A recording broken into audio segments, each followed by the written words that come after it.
ഒന്നോ രണ്ടോ തവണ മാത്രമേ കണ്ടിട്ടുള്ളൂ. എന്നോട് കമ്മ്യൂണിക്കേഷൻ ഇല്ല. ഇപ്പോൾ ലക്ഷ്മിയുടെ പുതിയ നമ്പർ എന്താണെന്ന് അറിയില്ല. ലക്ഷ്മിയെ കണ്ടപ്പോൾ ലക്ഷ്മി പറഞ്ഞത് ബാലഭാസ്കറിന്റെ കുറെ ആക്രി സാധനങ്ങൾ ഇവിടെ ഉണ്ട്, അതൊക്കെ തൂക്കി വിൽക്കണം, അവൻ ചത്തതേ ചത്തു, ഇനി ഞാൻ എന്തിനെ പുറകെ പോകണം എന്ന്. ഹലോ, നമസ്കാരം. ഐശ്വര്യാണ്.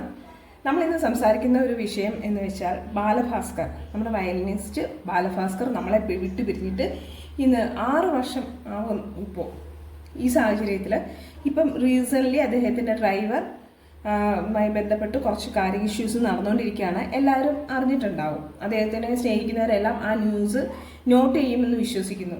കാരണം അദ്ദേഹത്തിനെ പോലുള്ള ഒരു നമുക്ക് കലാലോകത്തിൻ്റെ തന്നെ ഏറ്റവും വലിയ നഷ്ടമാണ് അത്രയും നല്ല വലിയ പ്രതിഭയൊക്കെ അങ്ങനെ സംഭവിക്കാന്ന് വെച്ച് കഴിഞ്ഞാൽ. അപ്പോൾ അതിൽ എല്ലാവർക്കും അദ്ദേഹത്തിൻ്റെ കൊലപാതകമാണോ അല്ലെങ്കിൽ ഒരു ആക്സിഡൻ്റ് ആയിരുന്നോ എന്നൊക്കെ ഒരുപാട് തർക്കങ്ങളൊക്കെ നിലനിൽക്കുമ്പോൾ അദ്ദേഹത്തിൻ്റെ മകളും അദ്ദേഹവും നഷ്ടപ്പെട്ടു പോവുകയും ഭാര്യ മാത്രമാണ്, ലക്ഷ്മി മാത്രമാണ് ഇപ്പോൾ ജീവനോടുള്ളത്. അപ്പോൾ നിങ്ങൾ മനസ്സിലാക്കേണ്ട ഒരു കാര്യം, ഞാനും നിങ്ങളും അടക്കം പലർക്കും നമുക്ക് സംശയം തോന്നുന്നൊരു കാര്യം, ഒരു ഭാര്യയ്ക്ക് തൻ്റെ ഭർത്താവിൻ്റെ വിയോഗം താങ്ങാൻ പറ്റില്ല. ആദ്യ സമയത്ത് ചിലപ്പോൾ 1-2 വർഷത്തിനുള്ളിൽ അവർക്ക് അതിന് വേണ്ടി ഒരു മറുപടി പോലും പറയാൻ പറ്റിയെന്ന് വരില്ല. പക്ഷേ സ്ത്രീകളുടെ ഒരു സൈക്കോളജി വെച്ചിട്ട് ഒരു ഭാര്യയ്ക്ക് തൻ്റെ ഭർത്താവിൻ്റെ മരണത്തിൽ എന്തെങ്കിലും സംശയമുണ്ടെങ്കിൽ അവൾ അതിൻ്റെ അവസാന പോയിന്റ് വരെ പോകും തീർച്ചയായിട്ടും. കാരണം ഏറ്റവും വലിയ നഷ്ടം അവൾക്കാണ്. അവളുടെ പ്രിയപ്പെട്ടവനും കുഞ്ഞുമാണ് നഷ്ടപ്പെട്ടിരുന്നത്. വർഷങ്ങൾ കാത്തിരുന്നിട്ടുണ്ടായ തൻ്റെ കുഞ്ഞിനെയും പ്രിയപ്പെട്ടവനെയും നഷ്ടപ്പെട്ടിട്ടുണ്ട്. അതും ബാലഭാസ്കറും ഭാര്യയും തമ്മിൽ ഒരു പ്രോബ്ലംസും ഉള്ള ഫാമിലി ലൈഫൊന്നും അല്ല. വളരെ സ്മൂത്തായി വളരെ സന്തോഷമായിട്ട് ഭാര്യയുടെ ഇഷ്ടത്തിന് ജീവിച്ചിരുന്ന ഒരു വ്യക്തിയാണെന്ന് ബാലഭാസ്കറിന്റെ സുഹൃത്തുക്കൾ, കുടുംബമടക്കം എല്ലാവരും പറയുന്നുണ്ട്. കാരണം അവരുടെ ഒരു പ്രണയ വിവാഹമായിരുന്നു. കോളേജിൽ പഠിച്ചുകൊണ്ടിരിക്കുമ്പോൾ വളരെ ചെറുപ്പത്തിലെ വിവാഹിതരായതാണ്. അന്ന് വീട്ടുകാരുടെ ഒന്നും ഇഷ്ടമില്ലാതെ വിവാഹം കഴിക്കുകയും അതിൻ്റെതായ പ്രോബ്ലംസ് ഉണ്ടായിട്ടുണ്ട്. പക്ഷേ അദ്ദേഹത്തിൻ്റെ അച്ഛനും അമ്മാവനും ഒക്കെ ഇവരുമായിട്ട് കമ്മ്യൂണിക്കേറ്റ് ചെയ്യുന്നുണ്ടായിരുന്നു. ഇവർ ഒരു സീറോയിൽ നിന്ന സമയത്ത് ഫിനാൻഷ്യലി സഹായിക്കുന്ന അടക്കം പിതാവ് ചെയ്തിട്ടുണ്ട്. മാതാവ് മാത്രമാണ് സഹകരിക്കാണ്ടിരുന്നിട്ടുള്ളത്. അദ്ദേഹത്തിനൊരു സഹോദരിയുണ്ട്. പുള്ളിക്കാരി മീര രോഗമായിരുന്നു. അതിന് ഒരു അസുഖമായിട്ട് കുറേ വർഷങ്ങളായിട്ട് ചികിത്സയിലായിരുന്നു. ഇപ്പം അതും മരണപ്പെട്ടു പോയി. അതായത് ബാലഭാസ്കറിന് ശേഷം അദ്ദേഹത്തിൻ്റെ അമ്മാവൻ മരണപ്പെട്ടു പോയി. അപ്പോൾ ജോയി തമ്മനം എന്ന് പറഞ്ഞ ഇവരുടെ ഒരു സുഹൃത്തുണ്ട്. ബാലഭാസ്കറിൻ്റെയും ഭാര്യയുടെയും ഒക്കെ വളരെ അടുത്ത സുഹൃത്താണ്. ജോയി തമ്മനത്തിൻ്റെ വാക്കുകൾ നിങ്ങളൊന്ന് ശ്രദ്ധിക്കണം. ഞാൻ ഈ വീഡിയോയുടെ കൂടെ അത് പ്ലേ ചെയ്യുന്നുണ്ട്. ജോയി തമ്മനം ലക്ഷ്മിയെ വിളിച്ചപ്പോൾ പറഞ്ഞത് അവൻ്റെ കുറച്ച് ആക്രി സാധനം ഇവിടെ ഇരിപ്പുണ്ട്, അതെടുത്ത് കളയണം, എടുത്ത് എവിടെയെങ്കിലും മാറ്റണം. പിന്നെ അവനോ ചത്തിനിയും ഞാൻ ഒരു ഭാര്യയ്ക്ക് അതിന് പറ്റുമോ? ഒരു ഭാര്യയ്ക്ക് ഈ രീതിയിൽ ഒരു ഭാര്യ സംസാരിച്ചിട്ടുണ്ട് എന്നുണ്ടെങ്കിൽ അവരെ സംശയിക്കേണ്ടിയിരിക്കുന്നു. ഞാൻ പറയുന്നു, അപ്പോഴത്തെ നടന്ന ഇൻസിഡൻറ്റിൻ്റെ പൂർണ്ണ വിവരം വ്യക്തമായി അറിയാവുന്ന ഏക വ്യക്തി ലക്ഷ്മിയാണ്, ജീവനോടിരിക്കുന്നത്. എന്താണെങ്കിലും ഡ്രൈവർ പറയാൻ പോകുന്നില്ല. ഡ്രൈവർ ആരാണെന്നും എന്താണെന്നും ഇപ്പം നമുക്കറിയാൻ പറ്റി. ഡ്രൈവറുടെ ബാക്ക്ഗ്രൗണ്ട് എന്താണ്, സ്വർണ്ണക്കള്ളക്കടത്തുമായി ബന്ധപ്പെട്ട് വർഷങ്ങളായിട്ട് ഇങ്ങനെയുള്ള കാര്യങ്ങൾ ചെയ്തുകൊണ്ടിരിക്കുന്ന ഒരാളെ വളരെ തന്ത്രപൂർവ്വമായിരിക്കണം എന്ന് പറയേണ്ടിയിരിക്കുന്നു ഇദ്ദേഹത്തിൻ്റെ ഡ്രൈവറാക്കിയത്. അപ്പോൾ ആൾക്കാർ ചോദിക്കും, തൻ്റെ ജീവൻ പണയം വെച്ചിട്ട് ഒരുത്തൻ ഈ പരിപാടി ചെയ്യുമോ? തൻ്റെ ജീവൻ പോവില്ല എന്ന് ഇങ്ങനെയുള്ള കാര്യങ്ങൾ ചെയ്യുന്നവർക്ക് നല്ല ബോധ്യമുണ്ടായിരിക്കാം. കാരണം അദ്ദേഹം ATM തട്ടിപ്പ്, സ്വർണ്ണക്കള്ളക്കടത്ത്, അങ്ങനെ ഭയങ്കര ബാങ്ക് കൊള്ള ഇതൊക്കെ നടത്തിയിരുന്ന ഒരു വ്യക്തിയാണ് നമ്മളുടെ ബാലഭാസ്കറിൻ്റെ ഡ്രൈവറായിട്ടുണ്ടായിരുന്നത്. ബാലഭാസ്കർ ഈ ഇങ്ങനെയുള്ള കാര്യങ്ങളൊന്നും ഉള്ള അദ്ദേഹത്തിൻ്റെ ബാക്ക്ഗ്രൗണ്ട് അല്ലെ അദ്ദേഹത്തിൻ്റെ ഫ്രണ്ട് സർക്കിൾ അന്വേഷിച്ചാൽ അറിയാം, സ്വഭാവത്തിൽ വളരെ ക്ലീൻ ആയിട്ടുള്ള ഒരു ഇമേജ് ഉള്ള വ്യക്തിയാണ് ബാലഭാസ്കർ. അപ്പോൾ എന്താണെങ്കിലും ഇപ്പോൾ ബാലഭാസ്കറിൻ്റെ ഡ്രൈവറുമായിട്ടുള്ള ഇഷ്യൂവിൽ നിന്ന് നമുക്കൊന്ന് മനസ്സിലാക്കാം. നിലവിൽ അല്ലെങ്കിൽ ആ സമയത്തും ഇങ്ങനത്തെ പ്രവർത്തികൾ ചെയ്തുകൊണ്ടിരുന്ന ഒരാളാണ് അദ്ദേഹത്തിൻ്റെ ഡ്രൈവർ. അതവിടെ നിൽക്കട്ടെ. ഡ്രൈവർക്ക് എന്ത് ബന്ധം ആ മനുഷ്യനോടുണ്ടായിരുന്നത്? ഒരു ഡ്രൈവർ എന്നുള്ള ഒരു ബന്ധം മാത്രമേ കാണുള്ളൂ. പക്ഷേ സ്വന്തം ഭാര്യ, തൻ്റെ പാതിയാണ് നഷ്ടപ്പെട്ടിരിക്കുന്നത്. ജീവനോടിരിക്കുന്ന ഏക വിറ്റ്നസ് അവരാണ്.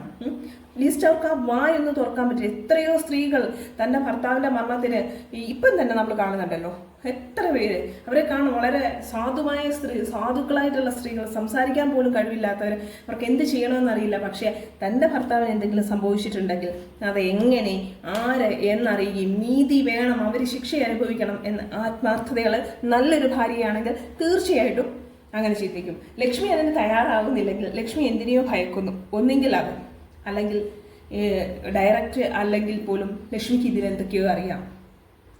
അല്ലെങ്കിൽ 3, ലക്ഷ്മി തൻ്റെ ജീവൻ സേഫ് ആക്കാൻ ശ്രമിക്കുന്നു. തനിക്കും എന്തെങ്കിലും പറ്റും എന്നുള്ള ഭയമായിരിക്കുന്നു. എന്ത് പറ്റാനാണോ? എന്ത് പറ്റാനാണ്? തൻ്റെ പ്രിയപ്പെട്ട ഭർത്താവും താൻ ജന്മം കൊടുത്ത മകളും നഷ്ടപ്പെട്ട സ്ത്രീക്ക് പിന്നെ ജീവിതത്തിൽ ജീവിക്കാൻ ആഗ്രഹം ഉണ്ടാവുമോ? ജീവനിൽ ഭയം ഉണ്ടാവുമോ? സാധ്യതയില്ല. എനിക്ക് ഏറ്റവും പ്രിയപ്പെട്ടതൊക്കെ നഷ്ടപ്പെട്ടു. പിന്നെ ഒരു ജീവശവമായി ജീവിച്ചിരിക്കുന്നതിൽ നല്ല തൻ്റെ കുഞ്ഞിനെയും തൻ്റെ ഭർത്താവും തനിക്ക് നഷ്ടപ്പെടാൻ കാരണമായത് എന്താണോ അതിനെ കണ്ടെത്താൻ ശ്രമിക്കുന്നവളാണ് യഥാർത്ഥ സ്ത്രീ.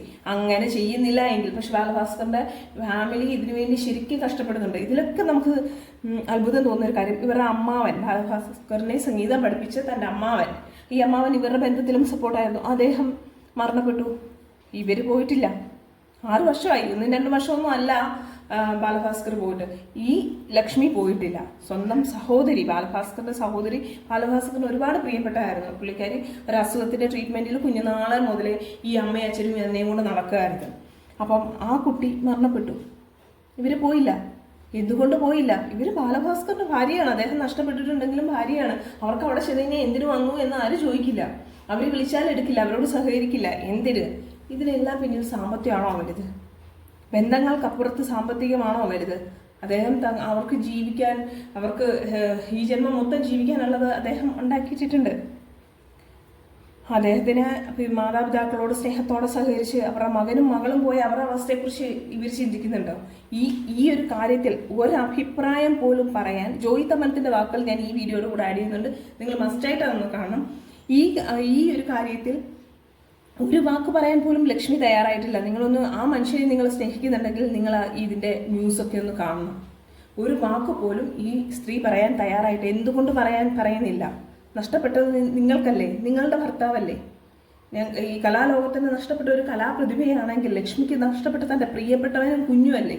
അപ്പോൾ അവർ മിണ്ടുന്നില്ലെങ്കിൽ അതിനകത്തൊക്കെ എന്തൊക്കെയോ ഉണ്ടല്ലേ? CBI ഇപ്പം രണ്ടാമത് പുതിയൊരു വിങ്ങിനെയൊക്കെ ഏൽപ്പിച്ചിട്ടുണ്ട്. അവരൊക്കെ അതിശക്തമായി ഇത് അന്വേഷിക്കട്ടെ, അവരെ കൊണ്ട് മിണ്ടിപ്പിക്കണം. ഞാൻ പറയുന്നത് വേണ്ടുന്ന രീതിയിൽ ചോദ്യം ചെയ്ത് കഴിഞ്ഞാൽ അവർ മിണ്ടണമല്ലോ. എന്താ സംഭവിച്ചതെന്ന് അവർ പറയണമല്ലോ. അവർ കണ്ടതെങ്കിലും പറയണ്ടേ? ഒരാൾ ദൃക്സാക്ഷി പറയുന്നുണ്ട്, അതിനു മുമ്പ് വണ്ടി അടിച്ച് ഗ്ലാസ് തല്ലി പൊട്ടിച്ചതും 12-ലധികം ആൾക്കാർ, ഇതൊക്കെ ജീവനോട് കണ്ടുകൊണ്ടിരുന്ന സ്ത്രീയല്ലേ ഇവര്? അതെന്താ അവർ മറന്നുപോയോ? അവർക്ക് ഓർമ്മയില്ലേ കാര്യങ്ങൾ? ഈ പറയുന്നതൊക്കെ ശരിയാണോ എന്ന് വേണ്ടുന്ന ചോദ്യം ചെയ്യുകയും ഇതിൻ്റെ പിന്നിൽ വേറെ ആരും എന്തിന് CCTVയിലെ ദൃശ്യങ്ങൾ വരെ പോലീസിന് കിട്ടാതെ വേണമെന്നവൻ കൊണ്ടുപോയില്ലേ? എന്തോന്നാന്നേ നമ്മുടെ ലോകത്ത് എന്തും നടക്കും. വലിയവനായിട്ട് ഇത്രയും വലിയ ബാലഭാസ്കറിനെ പോലെ ഒരാളായിട്ട് ഇതാണ് അവസ്ഥയെങ്കിൽ സാധാരണക്കാരൻ്റെ അവസ്ഥയൊക്കെ എന്താണെന്ന് ആലോചിച്ച് നോക്ക്. അതിലല്ല വേദന. ഒരു ഭാര്യ മൗനം പാലിക്കുന്നതിൽ വല്ലാണ്ട് വേദനിക്കുന്നു. കാരണം നമ്മളും ഒരു പെണ്ണാണ്, ഭാര്യയാണ്, അമ്മയാണ്. അപ്പം നമുക്ക് നിങ്ങളുടെ ഇത് കാണുന്ന ഒരു സ്ത്രീകളുടെ, നിങ്ങളുടെ ഭർത്താവിനോട് ഇങ്ങനെ ഒരു അനുഭവം ഉണ്ടായാൽ നിങ്ങൾ മൗനമായിരിക്കുമോ? ആ മൗനം മറ്റെന്തൊക്കെയോ ആണ് എന്ന് എനിക്ക് തോന്നുന്നു. എൻ്റെ അഭിപ്രായമാണ് ഈ പറഞ്ഞത്. നിങ്ങൾ ജോയി തമ്മനം പറയുന്ന വാക്കുകൾ ഒന്ന് കാണുക. ഞാൻ ഈ വീഡിയോയുടെ കൂടെ അത് ആഡ് ചെയ്തിട്ടുണ്ട്. ജോയ്, ലക്ഷ്മിയുടെ നിലപാട്, ലക്ഷ്മിക്ക് ഞങ്ങളോട് ഒരു കോണ്ടാക്റ്റും ഇല്ല, ഞങ്ങളെ ബോയ്ക്കോട്ട് ചെയ്തിരിക്കുന്നു, എന്തെങ്കിലും സംസാരിച്ചാൽ വിളിച്ച ഫോൺ എടുക്കില്ല, കാരണം അറിയില്ല, അതുകൊണ്ട് വിളിക്കാനില്ല, അവർക്ക് നമ്മളോട് സംസാരിക്കാൻ താല്പര്യമില്ല, അങ്ങനെയാണ് ബാലഭാസ്കറിന്റെ അച്ഛൻ പറഞ്ഞത്. എതിർപ്പുണ്ടാകേണ്ട കാര്യമൊന്നുമില്ല എന്നൊക്കെ പറയുന്നുണ്ട്.